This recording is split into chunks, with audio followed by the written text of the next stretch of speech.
Olá pessoal, tudo bem? Meu nome é Gustavo Faria e é sempre um prazer estar de volta aqui pelo Magistrar para falar de Direito Processual Civil. Dessa vez, pelos próximos 2 blocos de 50 minutos, nós vamos abordar aqui pontos essenciais da disciplina para o concurso da magistratura do Tribunal de Justiça do Estado de São Paulo.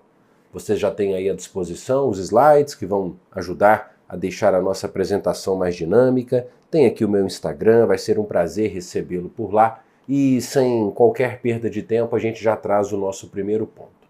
E o nosso primeiro ponto, pessoal, foi escolhido cuidadosamente, tendo em vista que se trata de um tema que, a propósito, é um tema objeto de um livro que uma das examinadoras, uma das componentes da banca do nosso concurso vai lançar agora em dezembro. A desembargadora Maria Laura de Assis Moura Tavares, ela vai tratar do tema da litigância abusiva, modalidades, repressão e prevenção, e esse é um tema muito em voga. Eu já trato desse tema para outros concursos e acho que aqui então merece um destaque especial, justamente por se tratar de um assunto aqui de predileção de uma daquelas que compõem ali a seção de Direito Público da nossa comissão examinadora. Eu vou falar então sobre litigância abusiva no contexto do princípio da boa-fé e com um especial destaque para o tema repetitivo 1198 do Superior Tribunal de Justiça.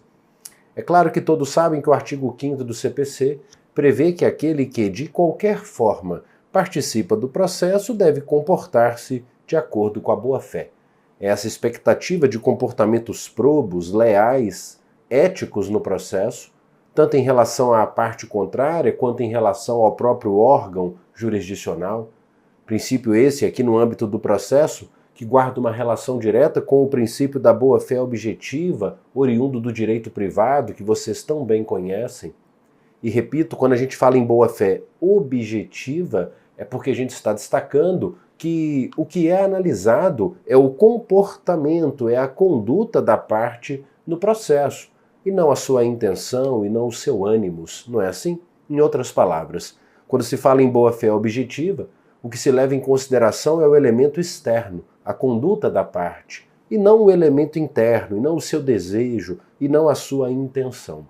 E atenção, porque sem nenhuma dúvida, uma das formas de se violar o princípio da boa-fé é justamente por meio da chamada litigância abusiva. A litigância abusiva, pessoal, que é aquela que decorre de um uso ilícito, de um uso fraudulento do processo, com a intenção de se obter algum tipo de vantagem indevida.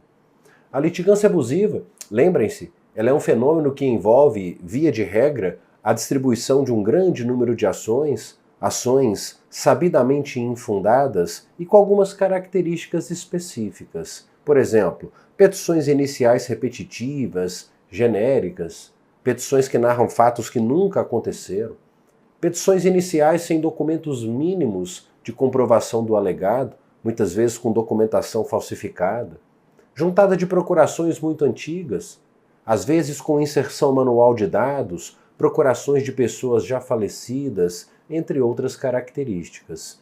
E aí, nesse contexto, o STJ, nesse julgado que considero extremamente importante, julgou o tema repetitivo 1198 e fixou uma tese que dá aos juízes um maior poder de controle, um maior poder de repressão da litigância abusiva. Veja, destacou-se que, constatados indícios da litigância abusiva, o juiz pode exigir, de modo fundamentado e com observância à razoabilidade do caso concreto, a emenda da petição inicial, a fim de demonstrar o interesse de agir e a autenticidade da postulação, respeitadas as regras de distribuição do ônus da prova. Assim, para coibir o uso fraudulento do processo, o juiz pode, por exemplo, exigir que o autor apresente extratos bancários, cópias de contratos, comprovantes de residência, procuração atualizada e com poderes específicos, dentre outros documentos, para comprovar o seu interesse de agir e que aquela demanda não se caracteriza como uma litigância predatória ou, como vem sendo mais comumente chamada, litigância abusiva. Então, bastante cuidado. Julgado aqui do informativo 844, tema repetitivo 1198 do Superior Tribunal de Justiça. E um outro exemplo, pessoal, de conduta que se enquadra nesse conceito de litigância abusiva, esse tratado especificamente pelo STF, lá no informativo 1138, é o da chamada ou o do chamado assédio judicial. Litigância abusiva e o assédio judicial. Aqui no julgamento da DI 6792.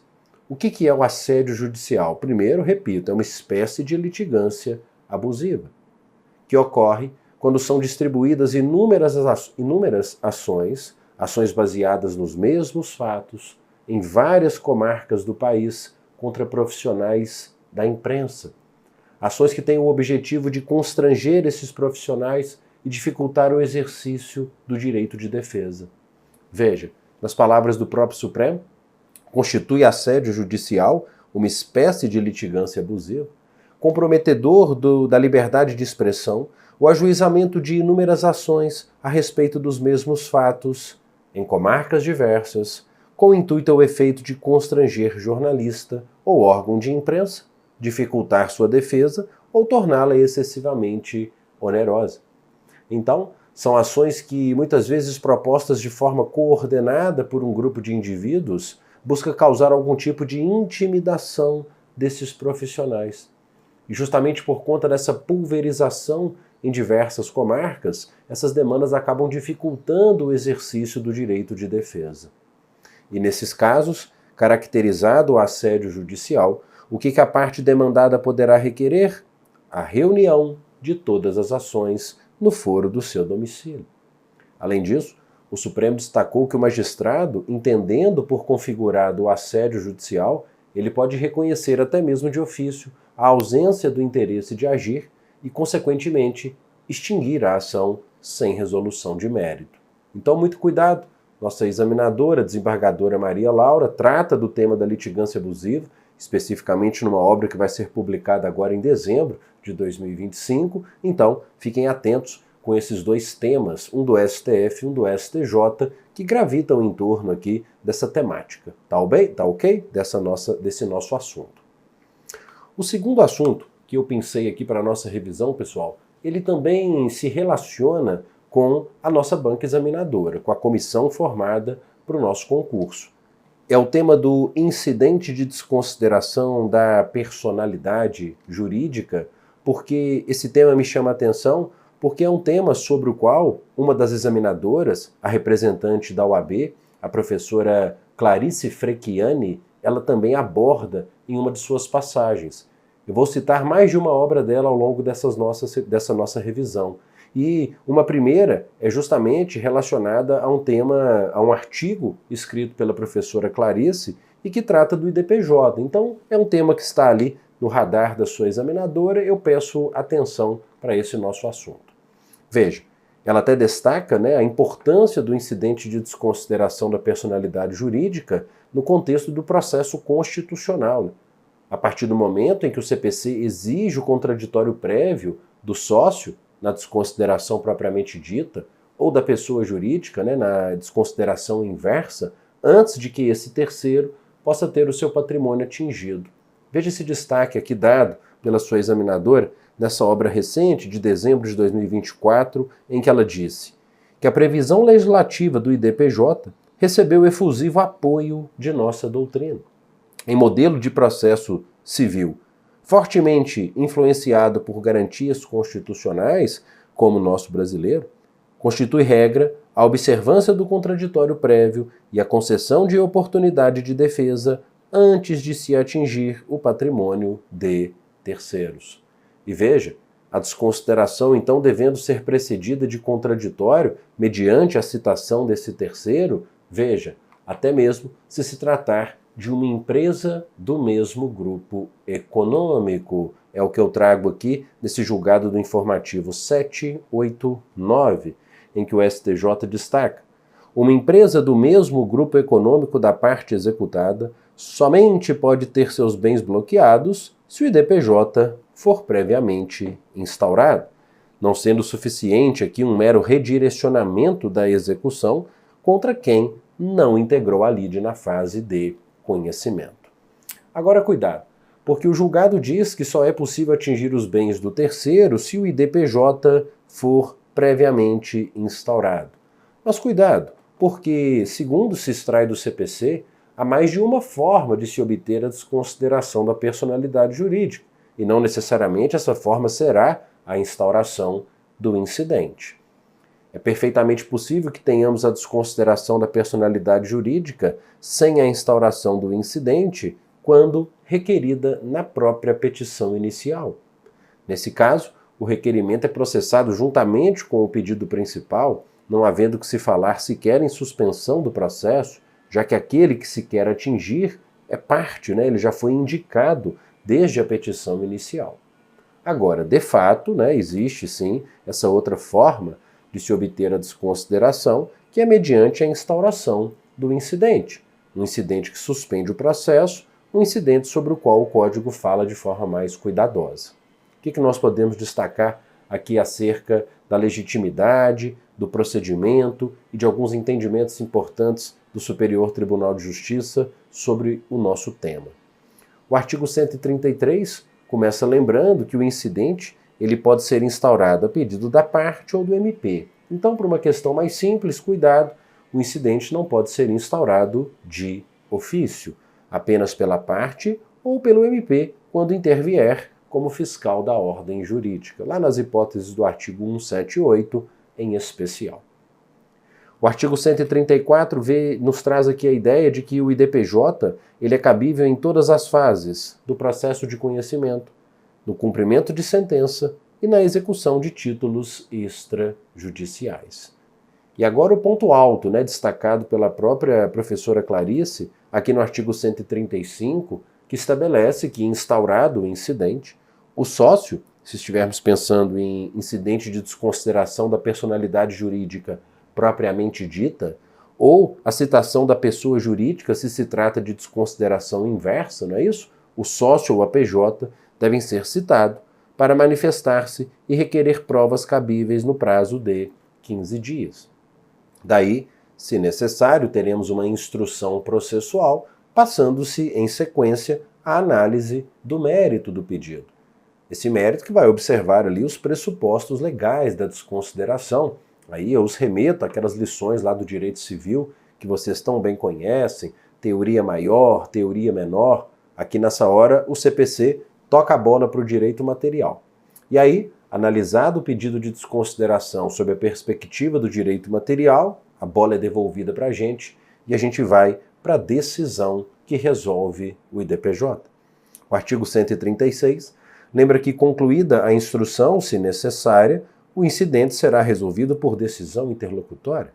Interlocutória a propósito que desafia agravo de instrumento nos termos do artigo 1015, inciso 4. Agora, cuidado, porque há duas situações em que a decisão que resolve o IDPJ não desafia agravo de instrumento. A primeira delas é se o pedido for decidido na própria sentença, ocasião em que ele deve ser impugnado em sede de apelação.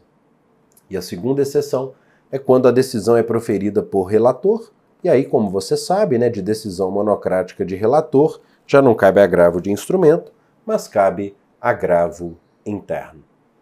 Bom, e ainda pela ótica dessa decisão que resolve o incidente, eu trago aqui 2 ou 3 decisões finais do Superior Tribunal de Justiça, todas de informativos e que eu julgo bastante relevantes.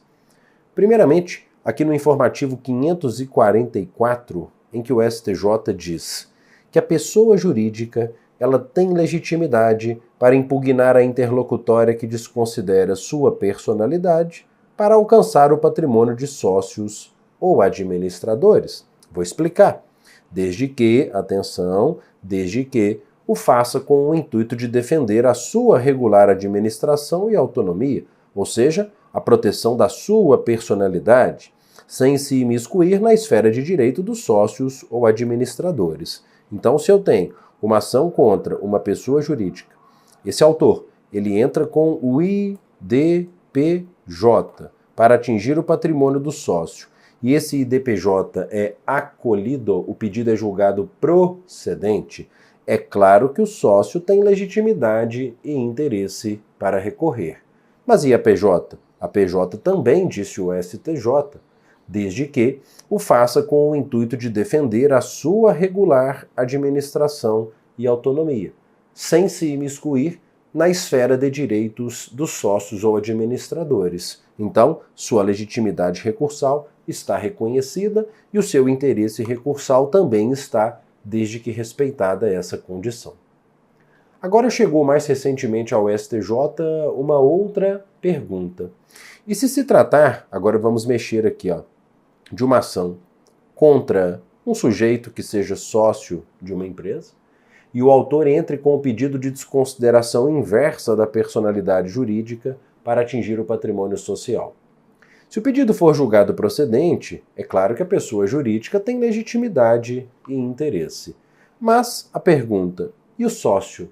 Nesse caso, num caso de pedido de desconsideração inversa da personalidade jurídica acolhido, o sócio também tem legitimidade e interesse? Veja, aqui no informativo 745, o STJ disse que, sim, o sócio executado ele tem legitimidade e interesse para impugnar decisão que defere pedido de desconsideração inversa da PJ dos entes empresariais dos quais é sócio. Aqui, o STJ entendeu que a legitimidade decorre da possibilidade de haver exercício do direito de regresso da sociedade em desfavor desse sócio, ou mesmo pelo reconhecimento aqui do comprometimento da affectio societatis. Então, por essa razão, reconheceu-se aqui a legitimidade e o interesse do sócio, tá bom? Uma outra decisão aqui que trago para vocês importante, decisão do informativo 848, diz respeito aos honorários advocatícios em sede de IDPJ. São devidos honorários advocatícios quando se julga o incidente de desconsideração? A Corte Especial, aqui no ano de 2025, entendeu que a fixação de honorários é cabível em incidentes processuais que resultem em alteração substancial da lide, como no caso de indeferimento do pedido de desconsideração da PJ. Então veja, se eu tenho um pedido de desconsideração da personalidade jurídica e esse pedido é indeferido, veja, se ele é indeferido, há ali essa alteração substancial da lide. Por quê? Porque o terceiro que foi trazido ao feito pelo pedido de desconsideração, ele é excluído, já que a desconsideração foi indeferida. Agora, se o pedido for deferido, não há alteração substancial da lide, porque aquele terceiro que foi convocado, ele permanece naquele procedimento. Aí não há honorários. Então só há honorários no caso de indeferimento do pedido de desconsideração. E para fechar, um último julgado aqui do Superior Tribunal de Justiça acerca do tema. Esse é um julgado publicado no informativo 805 do STJ, que dispõe que o trânsito em julgado da decisão que aprecia pedido de desconsideração da PJ torna a questão preclusa para as partes da relação processual, inviabilizando a dedução de novo requerimento com base na mesma causa de pedir. Uma decisão que me parece, até de certa forma, bastante intuitiva, né? Se já foi proferida uma decisão sobre um pedido de desconsideração da PJ num certo processo envolvendo determinadas partes, não se pode renovar esse pedido com base na mesma causa de pedir, né, em vista justamente aqui do trânsito em julgado e da preclusão que já incide sobre aquela questão. Então, pessoal, bastante atenção, deixem aí sob o seu radar também o tema do IDPJ, o tema da desconsideração da personalidade jurídica, um tema pelo qual a nossa examinadora, a professora Clarice, representante da OAB nesse concurso, já teve a oportunidade de discorrer. Nosso próximo tema destacado aqui vai versar sobre negócios jurídicos processuais atípicos. Quero tratar desse tema. O artigo 190 do CPC nos traz alguns pontos importantes, 2 julgados de informativos de jurisprudência. Você sabe que nós temos no processo civil negócios jurídicos processuais típicos, que são aqueles previstos em lei, mas também os negócios processuais atípicos, que podem ser construídos, podem ser desenvolvidos pelas próprias partes com base no artigo 190, que, como você sabe, prevê que se o processo versar sobre direitos que admitam autocomposição, é lícito às partes plenamente capazes, a gente vai decompor tudo isso, estipular mudanças no procedimento para ajustá-lo às especificidades da causa e convencionar sobre ônus, poderes, faculdades e deveres. Isso tanto antes quanto durante o processo. É o princípio da autonomia privada, não é isso? Ganhando força aqui no CPC 2015. As partes podem celebrar os mais variados negócios processuais atípicos, como, por exemplo, aquele que estabeleça a contagem de prazos processuais em dias corridos. Só um exemplo aqui que a gente extrai desse enunciado doutrinário. Agora vamos voltar aqui e ter alguns cuidados com relação ao caput do artigo 190. Primeiro, quando ele destaca que os negócios jurídicos processuais atípicos são admitidos nos casos de direitos que admitam autocomposição. Qual que é a minha preocupação aqui? Atenção! O que o artigo 190 exige é que o direito material admita autocomposição e não que o direito seja disponível. Percebam, sendo assim, é possível celebrar um negócio jurídico processual em processos em que se discutam direitos indisponíveis, como é o caso, por exemplo, de uma ação de alimentos. Veja, reforça essa ideia, esse enunciado doutrinário, segundo o qual a indisponibilidade do direito material não impede por si a celebração de negócio processual. Esse é um primeiro cuidado. Quanto ao segundo requisito, é a capacidade das partes. As partes devem ser plenamente capazes para que seja celebrado um negócio jurídico processual. E um terceiro que eu coloco em tom de pergunta, se para ser eficaz o negócio jurídico processual é necessária a homologação judicial. Vejam, não. Em regra, não. Como a gente extrai aqui desse enunciado do Conselho da Justiça Federal, o negócio jurídico processual somente se submeterá à homologação quando expressamente exigido em norma jurídica, admitindo-se em todo caso o controle de validade da convenção. E é justamente sobre isso que eu queria falar, o controle de validade das convenções processuais. Lembre-se que o parágrafo único, ele diz que o magistrado, de ofício ou a requerimento, ele exercerá esse controle de validade e poderá recusar aplicação ao negócio jurídico processual somente em 3 casos. Primeiro, em caso de nulidade, por exemplo, partes que não eram plenamente capazes. 2, em caso de inserção abusiva em contrato de adesão. Ou 3, se alguma parte se encontrar em manifesta situação de vulnerabilidade. Um ótimo exemplo em que uma das partes pode se encontrar em situação de vulnerabilidade, permitindo que o juiz recuse a aplicação ao negócio, é se ela estiver desassistida, se ela estiver sem acompanhamento, sem assistência técnico-jurídica, enquanto, por exemplo, a outra parte estava devidamente assistida.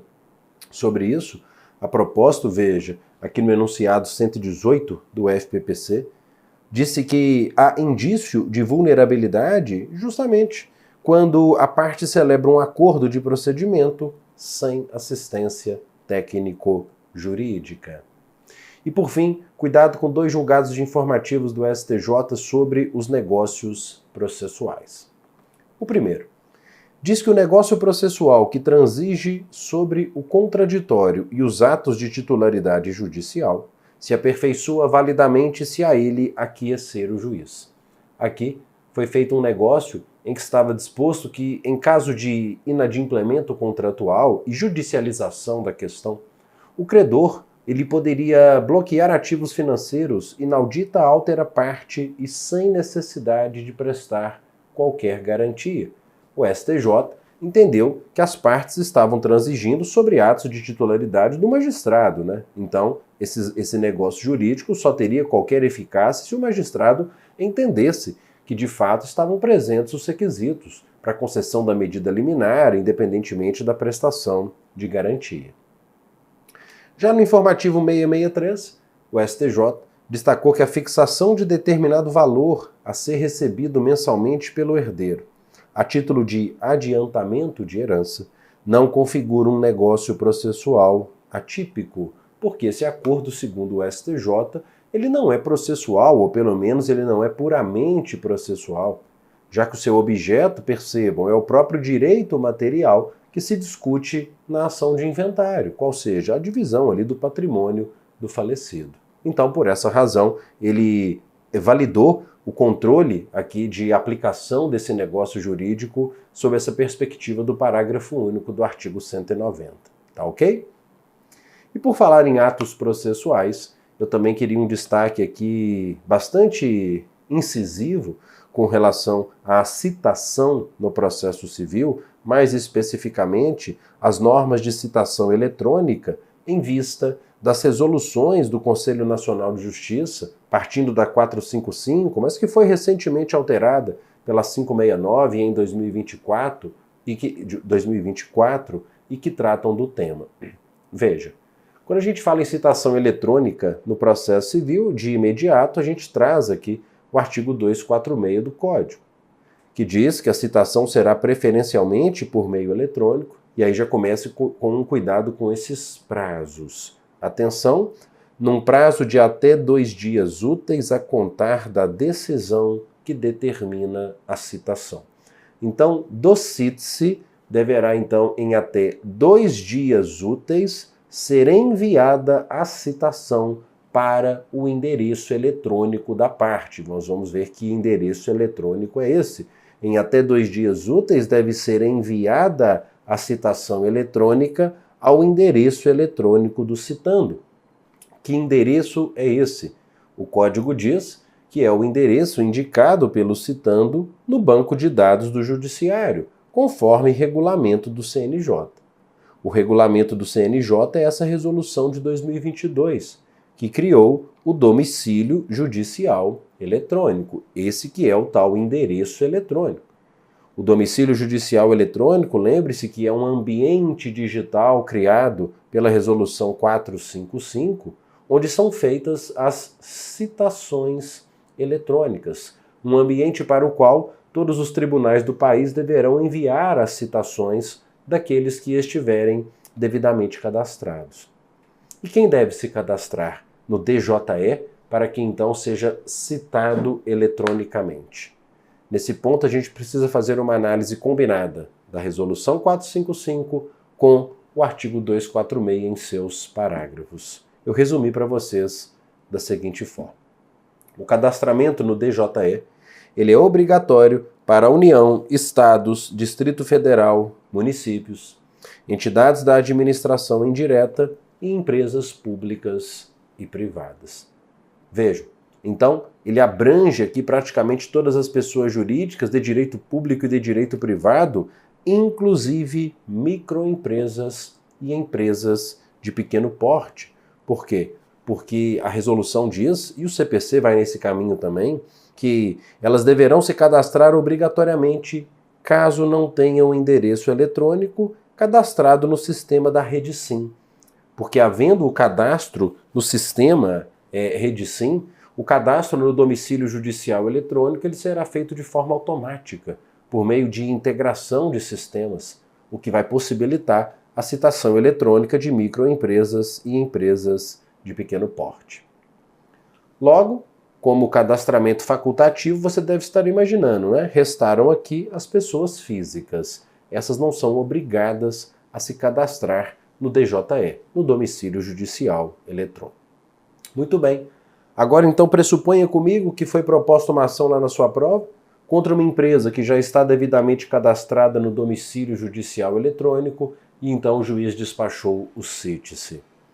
Você sabe, a partir do cite-se, até 2 dias úteis para que haja o envio da citação eletrônica ao domicílio judicial eletrônico.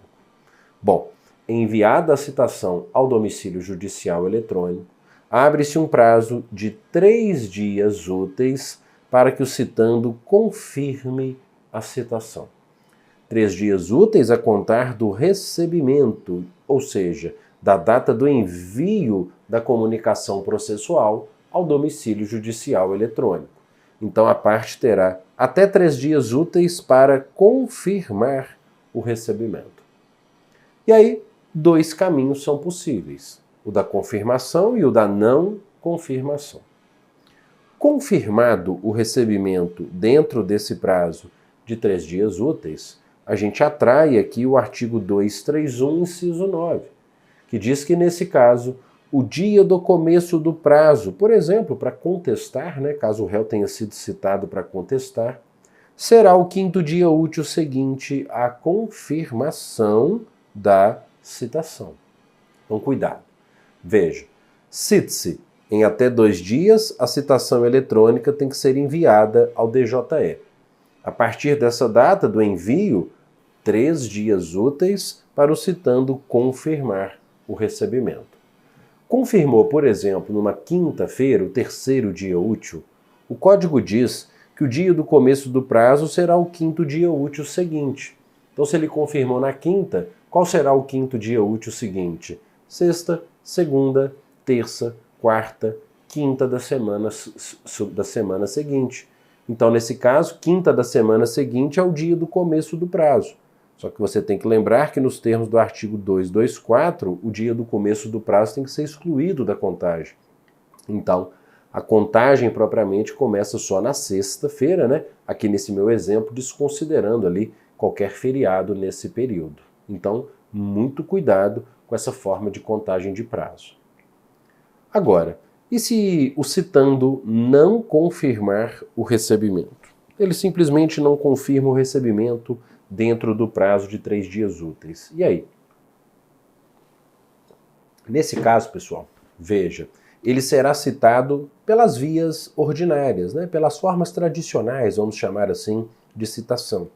Pelo correio, por oficial de justiça, por escrivão ou chefe de secretaria, ou mesmo por edital.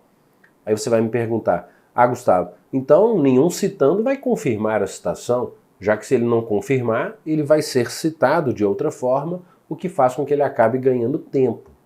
Pois é, mas cuidado, porque se o citando não confirma a citação, na primeira oportunidade que ele tiver de falar nos autos, ele tem que apresentar uma justa causa para não ter confirmado. E se ele não apresenta essa justa causa, ou se ele apresenta, mas ela não é acolhida, vejam, a não confirmação será considerada um ato atentatório à dignidade da justiça. E o citando, ele será aqui penalizado com uma multa que pode chegar a 5% do valor da causa. Então, muita atenção.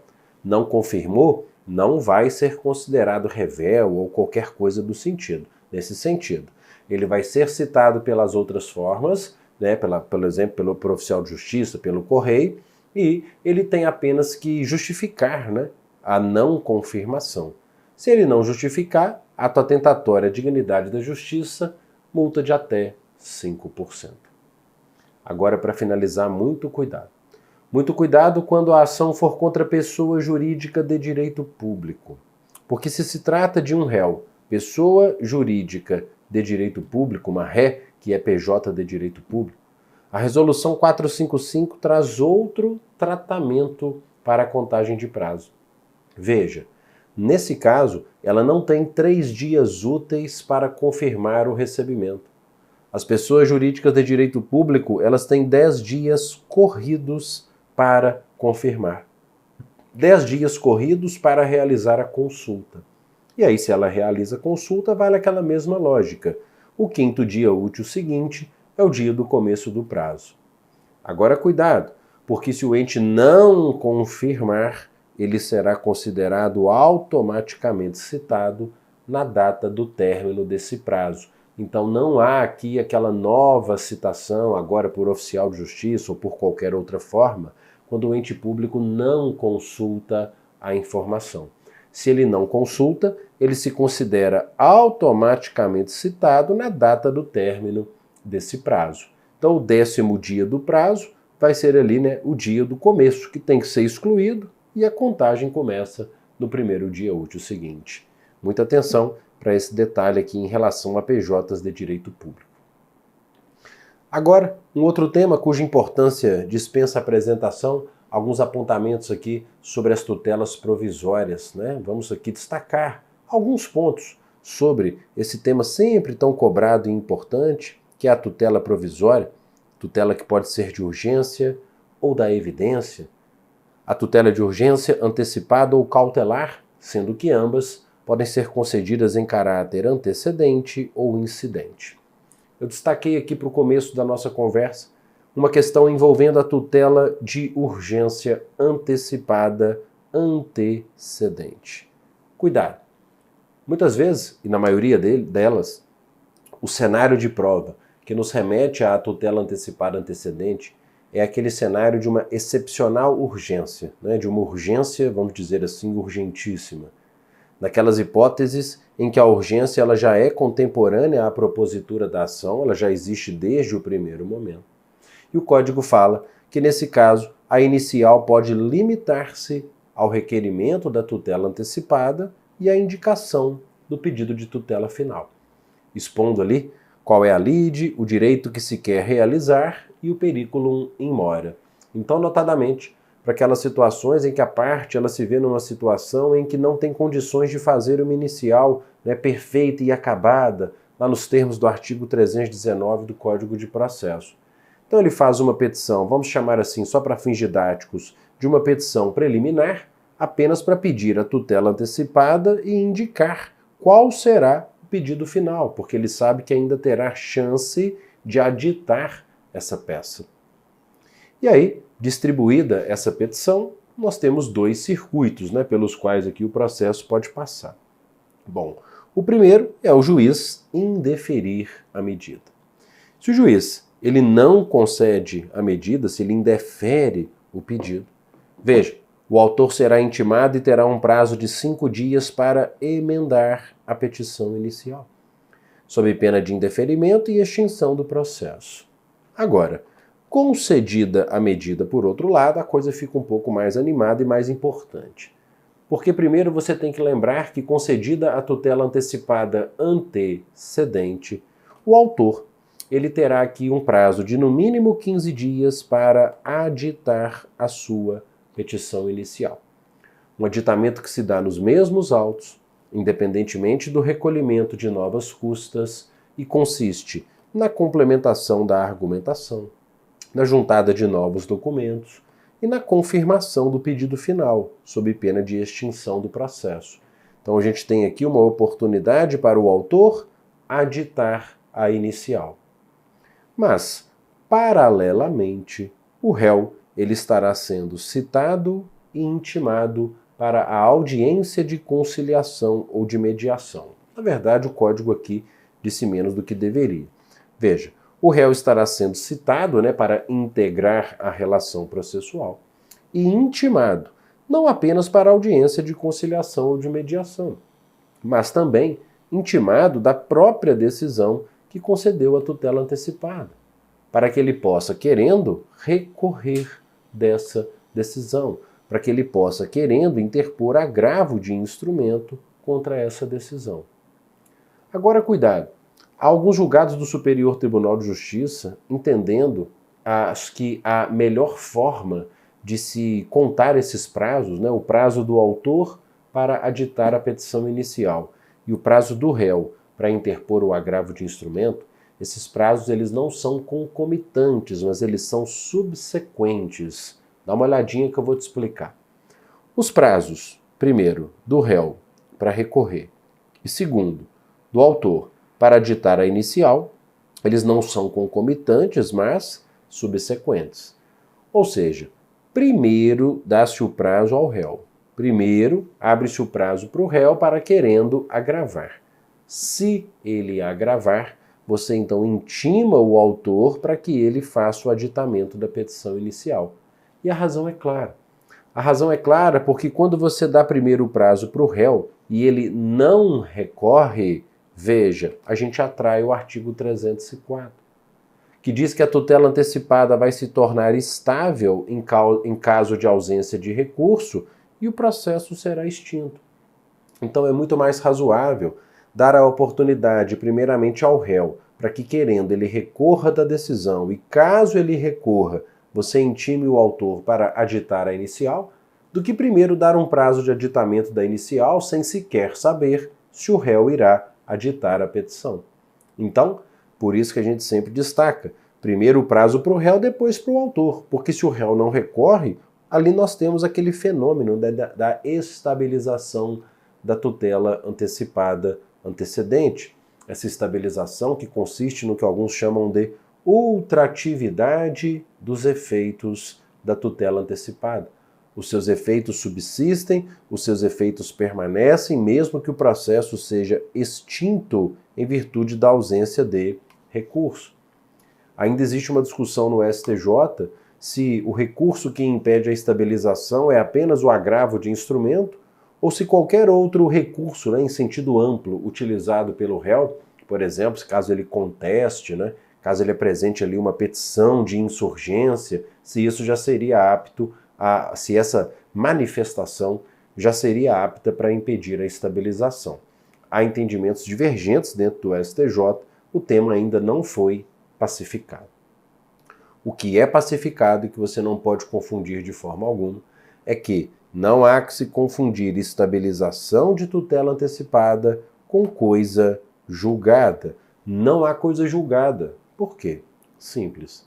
Porque a coisa julgada, pessoal, é um fenômeno que exige o proferimento de uma decisão transitada em julgado, e isso a gente aqui vai ter, mas que essa decisão seja uma decisão de cognição exauriente. E aqui você não tem uma decisão de cognição exauriente, você tem uma decisão de tutela provisória. Então essa decisão é de cognição sumária. Então não há coisa julgada. Então nem pensar em ação rescisória. Nem pensar em ação rescisória, mas podemos pensar sim que qualquer das partes poderá propor uma ação para rever, reformar ou invalidar a decisão. Claro que se a gente está pensando no réu e o que vai ser mais comum, de fato seu objetivo será rever, reformar ou invalidar a decisão. Agora, se eu estou pensando no autor, ele pode propor essa ação? Pode. Não para rever, reformar ou invalidar, mas para confirmar essa decisão, e aí dessa vez numa decisão de cognição exauriente, não é isso? Mas, convenhamos, o mais comum é essa ação ser movida pelo réu. O que você não pode esquecer sobre essa ação? Primeiro, o prazo, 2 anos a contar da ciência da decisão que extinguiu o processo. Estando prevento o juízo em que a tutela antecipada foi concedida. Então há uma prevenção aqui do juízo. Então isso também distingue essa ação da rescisória, Essa não é uma ação necessariamente de competência dos tribunais. Se a tutela antecipada foi concedida pelo juízo de primeiro grau, essa ação é de competência desse mesmo juízo de primeiro grau. Tá ok? Cuidado com esses elementos aqui envolvendo a tutela antecipada antecedente. E a cautelar antecedente, essa medida assecuratória, essa medida que busca garantir o resultado útil do processo? Temos alguns pontos importantes sobre as cautelares. Veja, primeiramente o artigo 305, que disciplina, que inicia aqui a disciplina das cautelares antecedentes, lembra que o autor fará uma petição inicial para pedir essa medida, indicando a lide seu fundamento, o direito que ele quer assegurar e o periculum in mora. Agora vale sempre lembrar, que se a parte ela pede uma cautelar, mas o juiz entende que o que ela quer, em verdade, é uma tutela antecipada, o juiz, nesse caso, ele observará o disposto no artigo 303, ou seja, ele vai receber o pedido de cautelar como se fosse um pedido de tutela antecipada. É a fungibilidade entre as tutelas de urgência. Alguns aqui falam em fungibilidade progressiva. Por quê? Porque a parte ela pede uma medida meramente assecuratória para assegurar um direito e o juiz vai receber o pedido como um pedido de medida satisfativa, um pedido para já realizar o direito. Então é uma fungibilidade progressiva, porque foi pedido uma medida menos invasiva e o juiz recebe como um pedido de medida mais invasiva. Você vai me perguntar, e a fungibilidade regressiva? Ela também é admitida? O código não falou nada, Se eu peço uma tutela antecipada e o juiz entendendo que, na verdade, o meu pedido tem natureza cautelar, será que ele pode seguir aqui os artigos 305 e seguintes? há entendimento doutrinário firme nesse sentido. Veja comigo esse enunciado. Caso o juiz entenda que o pedido de tutela antecipada antecedente tem natureza de cautelar, ele vai observar os artigos 305 e seguintes. É a fungibilidade regressiva, tá ok? Foi feito um pedido de medida mais invasiva e o juiz o analisa como um pedido de medida menos invasiva, um pedido de natureza meramente assecuratória, ok? Bom, agora você vai imaginar comigo que esse pedido foi feito, o juiz deferiu a tutela cautelar e essa cautelar foi efetivada. A partir da efetivação da cautelar, a gente tem aqui aquela abertura de prazo para que a parte formule o pedido principal. Todos sabem, tenho certeza, que o prazo para a formulação do pedido principal é de 30 dias, nos mesmos autos, não dependendo de novas custas. Eu quero 2 julgados do STJ sobre esse prazo.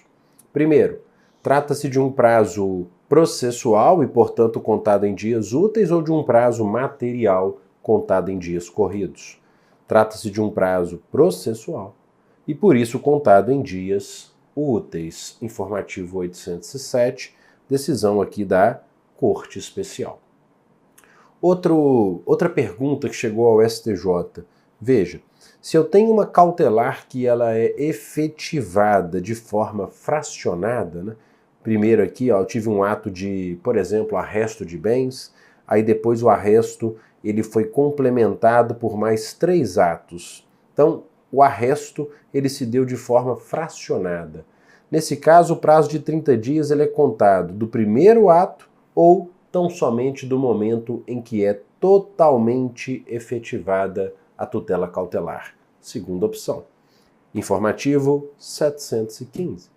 A contagem desses 30 dias, disse aqui o STJ, só se inicia da data em que for totalmente efetivada a tutela cautelar. Tá ok? Então, bastante cuidado com essas observações.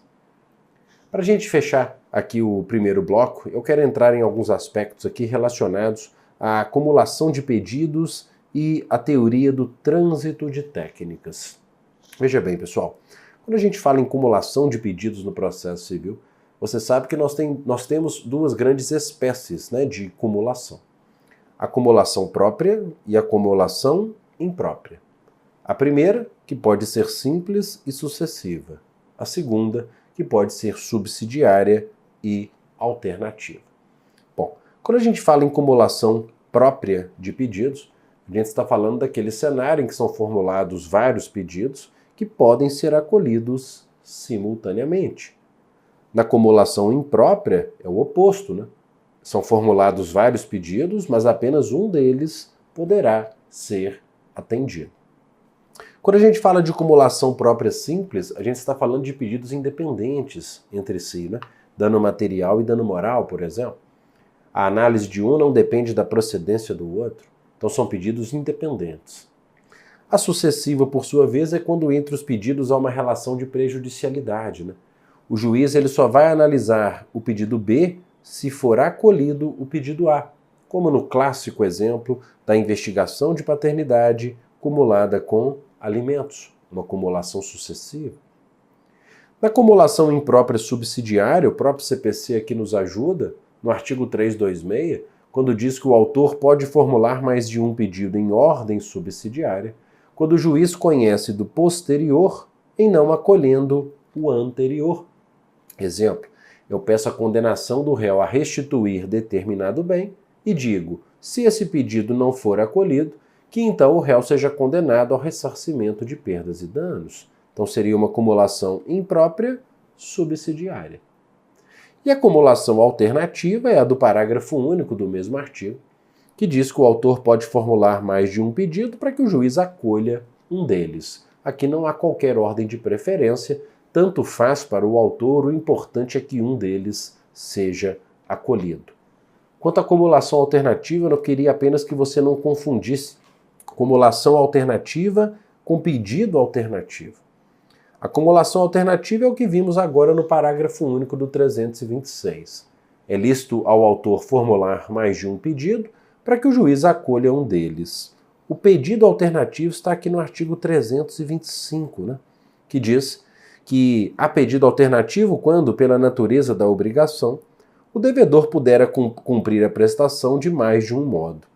Veja, imagine uma obrigação alternativa, em que um contratado se obriga a pagar um valor ou fazer algo.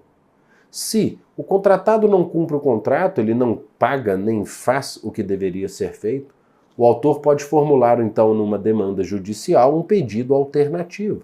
Perceba que, na verdade, aqui, o que é alternativo não é tanto o pedido, mas a forma, o modo pelo qual a obrigação ela pode ser cumprida. O autor faz um pedido único, qual seja o cumprimento da obrigação alternativa. A alternatividade ela está aqui propriamente na forma pela qual aquela obrigação vai ser cumprida, pagando, fazendo, entregando, enfim, nos termos daquilo que o contrato dispuser. Quanto ao trânsito de técnicas no contexto da acumulação de pedidos, a gente volta falando sobre o tema ao abordar os requisitos para a acumulação. E aí a gente fala desse e de outros pontos importantes. Até já.